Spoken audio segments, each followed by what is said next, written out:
I'm happy for you. Does it make you happy though? I just got a notification on my phone as we're sitting here. There's a hurricane coming in. So Oh, see, it all balances. It all that's balances out. right. Well, It all balances out. well, I hope it's not going to be that hard. You are not going I to know, get me hit too. that hard. And I assume you are taking precautions. You are making preparations for that. All right. Yes. So we'll Well, see. Check out what Rosalind's doing. It looks like a category 2 right now. So we'll okay. see. I'll check this out after we're done. So Okay. keep Hopefully, tabs on me, guys. Send that's all your right. positivity.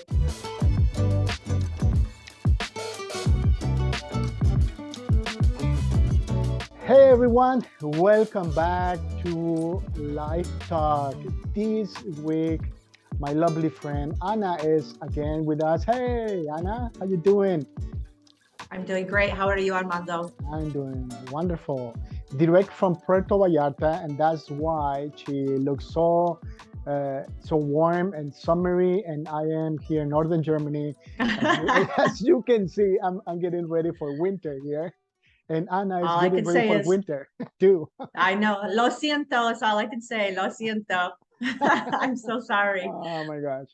I'm so jealous, but okay, I'm happy for you. You know, you are enjoying the beach and the warm weather. Oh, that's good. So before I forget, for all of our viewers, if you are interested in Anna's coaching services, all of her contact information is included in the description box. So take a look at it, please. And as I said, if you are interested in contact her regarding her coaching services, uh, write her a note and she will get back to you. That's right. Well, we welcome every one of you. You know, as I mentioned before, or I don't know if I mentioned that to you, Anna, but we have viewers in Asia. We have, of course, in Latin America. We have people here in Europe and in Africa. So we are so happy that this podcast, these interviews, these live talks are picking up momentum.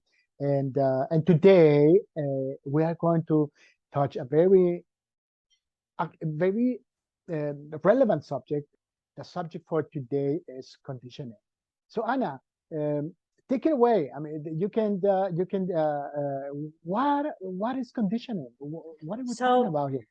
Well, I wanted to talk about this topic, Armando, as you know, because it's something that gets brought up in Yeah. my group support with all of my clients and my group members it all the time. And it's repetitive. And I think for most of the people that I interact with, they're not even aware. Maybe it's just a term that they're not aware of, but I think there's a disconnect. And conditioning, we're all conditioned, right, throughout our life cycle. And it's basically, this repetitive behavior that we do, or that's passed down to us, that we become accustomed to, and there's usually a reward that goes with it. It starts in childhood. And we're conditioned to do all different kinds of things, or to believe a certain way, to act a certain way. You act great as a child in public, your parents give you a reward. It's unconscious, it sinks in, you do it again and again and again. Or you are passed down a certain belief system, whether it's a religious or political views, and we just we don't realize, well, where did that come from? Or I believe this now that I'm an adult. Well, why? Well, I don't know, because my parents did it, and that, this is just our family, just we do this. And so there's a lot of, these types of behavior that influences us now, that are from the past, all the way to the present. And we're constantly being inundated with information that conditions us to think a certain way, believe a certain way. Like you said earlier off camera, sometimes negative, sometimes positive. But I think for a lot of the groups that I do, it's been very negative. It's caused a lot of trauma for them. And there's a disconnect for them from, their present situation. and looking back to how they got there until we start looking at that and unraveling that, going, oh my gosh. And I think for some people too, it can cause a lot of resentment, you know, Right. from the people who have cared for us or the people who have been in our lives who have influenced us. And we start delving into that as well and seeing, you know, a lot of this is generational. People know, they do what they know. We all do. Right. Well, So let me ask you this. This is so interesting. Um, I'm trying to be as objective as I can. I mean, should we stay away from condition? but you know, here's my thought. How do we do it? Because we are influenced by other people in our surroundings, our environment, whether we consciously pick up on it or not. I Right. would love to be neutral. I'd love to be Switzerland in all situations.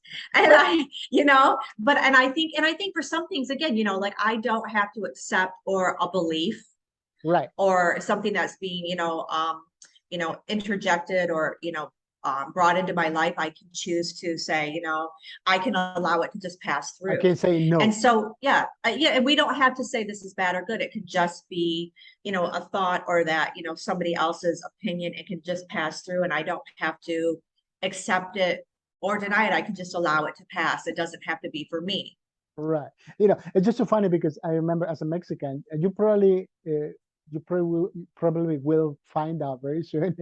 We'll get to know more Mexican moms. But I think this is a worldwide thing, you know. Like I can remember when I was little, still like my mom told me, you know, hey, do this or whatever. So and I would say, why? Because I'm your mother, whatever, you know, like, like, oh, You okay. just accept it. Okay. Because she said so. She's the boss Because and I just do what she you says. know Yeah. but you know, now that I'm a parent, I mean, sometimes, I mean, now I understand, you know, when you know sometimes you are like just fed up, you don't have the energy to explain something, like just do it please, you know. Yes. It's for the better, whatever. But I see what you're saying, um because I believe I have experience as well, really harmful and bad conditions, in the sense, some, beliefs or behaviors or whatever, and that I just later on, as I grew up and gained some wisdom and some knowledge, I began to question, well, wait a minute, why? And why are they saying that? Why do they want me to do this and this and that? So, um conditioning. um you mentioned that sometimes there are rewards. Mhm. Do you have a couple of examples of that? I mean, I guess negative. Oh, Yeah. Armando, every all day long. I Okay. I think, you know, and I have them in my groups, and I do a lot of narcissistic groups, as you know. Okay. Yes. And Sure. I will give you an example from my own personal experience too, because, you know, I don't ever want to just project that it's always somebody else, because I have a lifelong struggle, and I'll get to that in a second. But so I get a lot of this in the narcissistic groups that were people pleasers. And Yes. so, and you know, a lot of my clients have been involved in relationships with very, you know, very malignant types of narcissists. Right? I hate to use that word because on a clinical scale, that means like sociopaths and psychopaths. Well, some of them have. I Well, mean, then let me forget about that, because I'm gonna I talk about. I have okay. a question about sociopaths, but go ahead. Go ahead. Okay. So, but as I, you know, start talking to them and they start revealing, you know, more about the situations, Yes. I start to tell them, like, who else in your life has been this person, this narcissist, or these relationships that you've been in. They start looking back going, oh, my mother is one, or you know, my brother, or oh, I have 5 family members and some of my school friends. So they start seeing these patterns of behavior, right? Well, Right. the pattern that goes along with it is, how do I please these people? Or Right. I got attention from my mother only when I was performing on stage. And so, Mm. and I was getting all A's, or I got the award Right. at the beauty pageant, and she was on television and she was able to brag about me. And Right. you know, and so I learned that I had to do all of these things to get her approval or her attention. Right. And so, but people, there's a lot of disconnect from the person that they've attracted into their lives as a partner. to, oh my God, I only got attention and I got praise and kudos when I was performing and I, did the, concerto and my mother was applauding me. And then when the lights go down, this goes away. So I constantly have to keep outperforming myself so I can get the love, this attention, affection that I craved. Right. See, so again, so that's a really Yes. detrimental example. And I will tell you, just to be transparent for myself, I have this experience as well, like from my childhood, the thing that stands out to me a lot, and it's been a battle, just be honest, is, I was a little cochinita when I was little. I love, Honey Boo Boo and I. No, Oh yes, no. I was. And I Honey Boo Boo. Only she had so much confidence. Like I just admire her. So I was a little husky 6X is what I call it. And my sisters were these beautiful, tiny, petite, girls. And my mother did not know what to do with me. And so she's trying this and she's trying that. And she's, I'm having to run around the house and do laps. And I mean, all of these things. And I remember my pediatrician put me on a diet, a medically supervised diet when I was 8 years old. Okay. And said, here's a piece of paper, you figure it out. And so when you're 8 years old and you realize that I am less than or I'm lacking, and in order to get this approval in the family of being, this beautiful being, whatever the, approval for, like, oh, look at you have control over yourself or you have pride in yourself. And of course, it's not conscious at that time, but it began a lifelong struggle for me with food. Yes. And with very serious consequences. So, there's exercise bulimia, there's anorexia, there's all these different negative outcomes. But it was, if you do this and you can prove that you have willpower and that you have, this dignity in yourself, then you will get, this reward for, being able to have self-control, or you will look a certain way. And of course, now we have Instagram. We have social media, but Instagram is huge and to telling us the similar things. So for me, I was conditioned a certain way, like to believe that if I can, if I can control my eating, if I can do this, then I will be good enough. But it starts this terrible slope of, you're never good enough. But let me go. Let me share my own experience, and then I'll ask you a question. Okay. Yeah. And for example, something that I struggle with, and this experience has to do with my question that will follow up. For example, sometimes there is a situation with one of my kids, for example, right? And I, as a parent, I see what is happening. I see what is going on, and I am prompt. I'm triggered. To help. I want to do something. And somehow, kids are kids, and they don't see what I see or understand what I understand. Of course, I have more age and hopefully wisdom, but you know what I'm saying, right? So sometimes it's hard to find that line. So like, well, they need to find their way, but at the same time, they are not that mature, for lack of a better word. Maybe they don't have the age, they don't have the knowledge or whatever, the experience to find their own. So it is hard as a parent to let them a little bit free to experience and to find things out on their own, and at the same time to protect them and to see, what, if you keep going that way, whatever that might be, if you keep going that way, it's going to be harmful. So and I experienced that. Sometimes I say something to one of my kids, whatever, there are so many situations, and then at the same time I'm listening to myself and say like, don't say that, or like, stop, or should I go a little bit, should I say something more? or should I just it is really hard. It is really, really, really hard. Taking into account, I have the best of intentions. I want to do something, but I don't want to manipulate. I don't want to I don't want robots in my house, right? I don't want to, I don't want to this kind of behavior, like a robot. Yeah. Do as I say. You don't need a microchip. Yeah. So I guess that's my own personal experience as a parent. So how do we find that balance? I think it's really hard and it's individual, and I think that you hit on a key phrase, which is most people, we're talking about, when we're obviously here, we're talking about generalizations and normal Right. people. They have the best intentions. Right. When my mother did these, and I don't ever want to come across like, I'm blaming her. No. And this is why, because I know where her heart was. And of course, as a child, there is resentment because as a child, you have limited capacity to think out into the future. Right. Even our reasoning skills are not fully developed and like for long-term consequences until we're 21 years old. Right. I mean, people don't even realize that. Like, even your 19-year-old kid doesn't have the capacity to look at long-term consequences until they get a few years older. Some people never mature. Some people never will.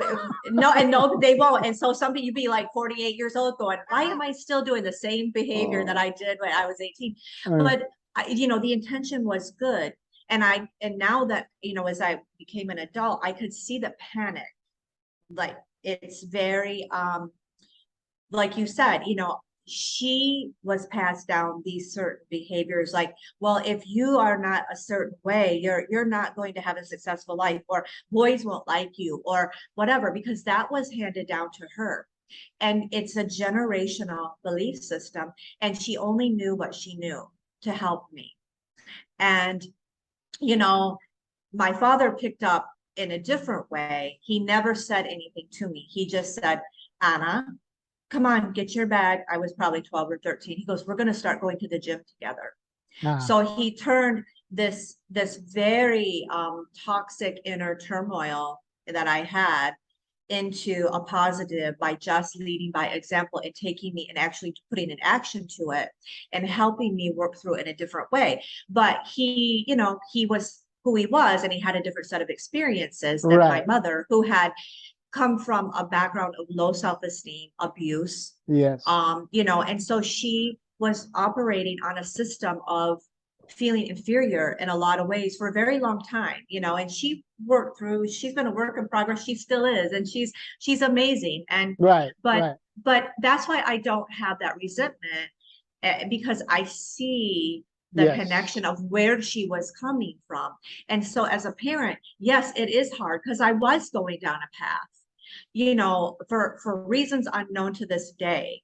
But and so if you do, I think you panic a little bit inside to go, how do I stop this? Well, you only have a certain skill set to be able to step in and do this. And so, sometimes that's why they say it takes a village for all of us, because you have your skill set, your wife has hers, the neighbor has theirs, your coach has this one. So I think, you put it all together and it really, it kind of like bolsters us on our journey. But we have to go through some of these things. But now looking back, that's a major experience in my life. And I'm so much more healthy today. And I'm glad for the experience, because if I wouldn't have had that, I wouldn't be sitting here with you today, because I've had to work through all of my own things. I don't have all the answers, Armando, but I think that it's, there's so many things, and we take something major like that, and or these relationships that we get ourselves into, and we don't know why until we start unpacking some of the past, really, and even our present, like all the people around us influencing us. This is so. I'm looking at the clock, and we're coming close to the end of this session. But I think we should continue with this subject in our next session, because it is so important, really, really.